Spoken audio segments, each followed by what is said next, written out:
کہ شہباز شریف نے جیل کے اندر بھی ملاقاتیں کی ہیں طاقتور حلقوں کے نمائندوں سے، اور اس کے علاوہ ان کی ریسنٹلی 3 سے 5 ملاقاتیں بھی ہوئی ہیں اسٹیبلشمنٹ کے لوگوں سے۔ یہ شیخ رشید نے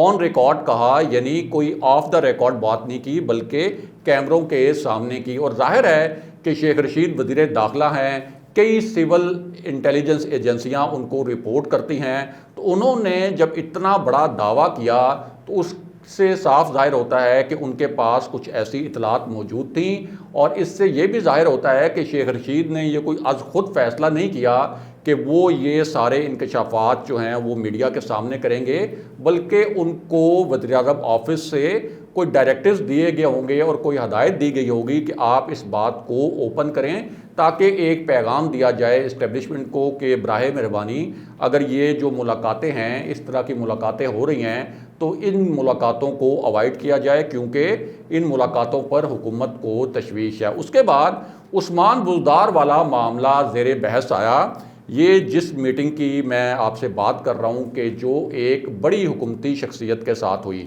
اب ہم نے ان سے یہ پوچھا کہ عثمان بزدار کے حوالے سے ایک عام تاثر یہ ہے کہ پاکستان کے طاقتور حلقے ان کی کارکردگی سے خوش نہیں ہیں، اور انہوں نے کئی مرتبہ یہ تجاویز بھی پیش کی ہیں وزیر اعظم عمران خان کو کہ عثمان بزدار کی جگہ پی ٹی آئی سے ہی یا حکومتی اتحاد میں سے کسی اور شخصیت کو وزیر اعلیٰ بنایا جائے، لیکن وزیر اعظم عمران خان اس تجویز پر عمل کرنے کے لیے تیار نہیں۔ اب اس پر بھی ان کا جو جواب تھا بڑا ہی دلچسپ تھا، بڑا معنی خیز تھا، اور اس جواب کے اندر کئی دلچسپ جوابات چھپے ہوئے تھے۔ پہلے تو انہوں نے میرے جواب کے اوپر ایک سوال کر دیا مجھ سے ہی، اور انہوں نے کہا کہ پہلے آپ یہ بتائیں کہ یہ جو میڈیا میں ایک تاثر ہے اور یہ جو اپوزیشن ایک تاثر دیتی ہے کہ وزیر اعظم عمران خان اسٹیبلشمنٹ کی ہر بات مانتے ہیں، پوری حکومت اسٹیبلشمنٹ ہی چلا رہی ہے، اور جو اپوزیشن ہے وہ وزیر اعظم عمران خان کو سلیکٹڈ بھی کہتی ہے، یعنی یہ تاثر دیتی ہے کہ جو کچھ طاقتور حلقوں کی جانب سے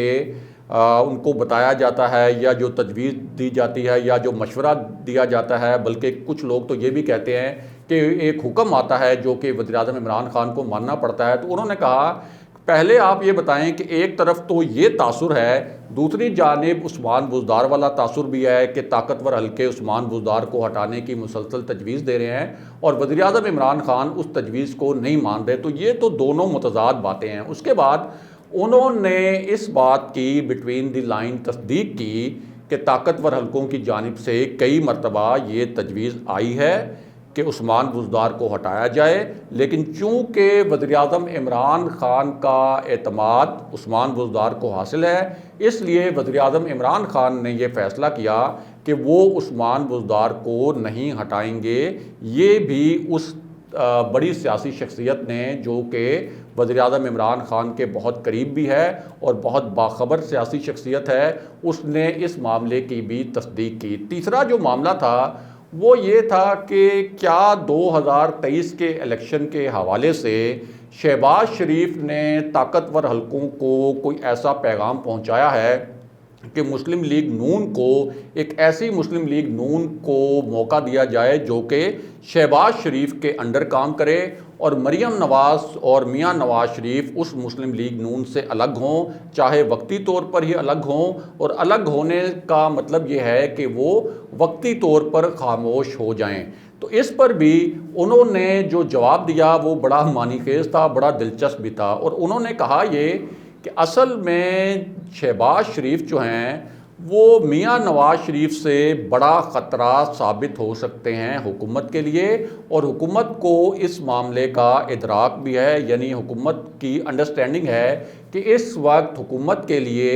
میاں نواز شریف سے بڑا خطرہ شہباز شریف ہیں۔ اب اس پر میں نے ان سے پوچھا کہ سارا ووٹ بینک تو میاں نواز شریف کا ہے، مریم نواز نے بڑی بڑی ریلیز کی، بڑے بڑے جلسے کیے، اور ایک ایسی صورتحال میں اتنی بڑی ریلیز اور اتنے بڑے جلسے کیے کہ جب مسلم لیگ نون عطاب کا نشانہ بھی تھی، میاں نواز شریف نااہل ہو چکے تھے، مریم نواز کے سیاسی مستقبل پر بہت بڑا ایک سوالیہ نشان تھا، لیکن اس کے باوجود آپ یہ کہہ رہے ہیں کہ میاں نواز شریف اور مریم نواز سے نہیں بلکہ شہباز شریف جو ہیں وہ حکومت کے لیے اصل خطرہ بن سکتے ہیں، تو اس پر آپ کی کیا رائے ہے؟ اصل وجہ کیا ہے؟ تو اس پر بھی انہوں نے زیر لب پہلے تو وہ مسکرائے اور پھر انہوں نے کہا کہ آپ کیا سمجھتے ہیں کہ میاں نواز شریف کی بیرون ملک جو روانگی ہوئی وہ کیسے ہوئی؟ اب اس پر میں نے انہیں بتایا کہ ہم جو صحافتی حلقے ہیں انہیں تو یہی معلوم ہے کہ یہ شہباز شریف نے طاقتور حلقوں کے ساتھ ایک ڈیل کی تھی